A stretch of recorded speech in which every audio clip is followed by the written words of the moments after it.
Que pensez-vous de l'humour de la Côte d'Ivoire et du Burkina? Qu'est-ce que vous pensez? Voilà. Y a-t-il une différence? Est-ce que vous pensez que ceux de Abidjan se développent mieux?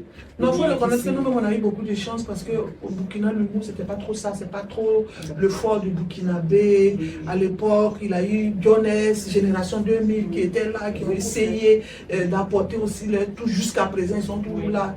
Je les salue au passage parce que c'est eux nos dévanciers, les doyens. Il y a eu Gérard, après il y a eu Moussa Petit-Sergent, il y a eu Gombo.com. Toutes ces personnes, ce sont mes dévanciers que je salue au passage et tout. Et je leur dis merci pour tout ce qu'ils abattent comme boulot jusqu'à présent. Donc, il faut dire que nous aussi, on est venus pour apporter pour nous aussi. Avant, c'était difficile de faire rire un Burkinabé. Les gens disent que c'est le soleil qui fait qu'on ne rit pas trop. Mais je pense que c'est pas ça. C'est que c'est pas trop dans nos trucs, en fait. Tu vois, le sens de l'humour. Maintenant même ça va. Avant même quand tu joues avec quelqu'un, tu le taquines juste pour rire. Bon, il prend ça au premier degré, puis il est déjà sur sa position, sur la défensive. Non, il est prêt à contre-attaquer parce qu'il pense que non, tu l'attaques. Non, après tu dis non, je m'amuse. Ah ok, mais il fallait dire ça au début que tu t'amuses. C'est moi, il sait que tu t'amuses, tu vois.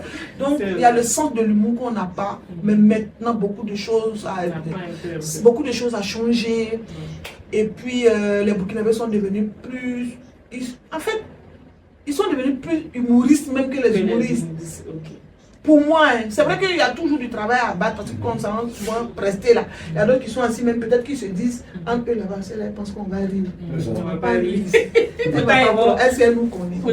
Ils vont pas rire. Quand ils vont se parler, c'est pas s'ils ont parié entre eux pour dire si je ne ris pas, je te donne 100 000. Si toi aussi tu ne ris pas, je ne sais pas. Mais ils sont concentrés quand tu viens devant eux, tu parles, ils te regardent.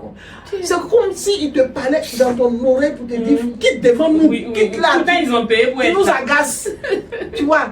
Mais c'est un travail que nous avons fait. Aujourd'hui, je me souviens, ma première scène à Bobo-Dioulasso, à l'Institut français, il y avait 2 jeunes devant la scène. Donc, comme c'est Comédie Club avec Gérard, on était tous sur la scène. Donc, moi, je regardais les agissements des deux là.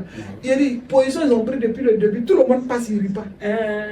Donc, pour moi, je me suis dit, c'est sûr, ils ne sont pas venus, genre, pour dire, on ne va pas rire. Donc, ils sont assis, ils étaient au moins 3, ils sont assis devant. Et puis, ils sont concentrés avec un regard. Lui, ils ne parlent pas, ils sont concentrés avec un regard du genre, jusqu'à ce que ça finisse, personne ne doit rire. C'est pas simple. Donc moi j'étais assis et puis je cogitais, il sur les mots il faut aussi. Quand ça arrivait à mon tour, jusqu'à vers la fin, j'ai fait un truc. Mais c'est la fin de ma prestation qu'ils ont éclaté de rire. La fin. Parce que j'ai fait un truc, je ne sais plus, mais bon. Après c'était genre dans une salle de spectacle, donc c'était entre nous. Donc j'ai fait un geste bizarre là, et ils ont éclaté de rire. Donc c'est pour te dire que c'est difficile à l'époque. Un peu, avec les dévanciers et nous qui venons d'arriver sur la scène avec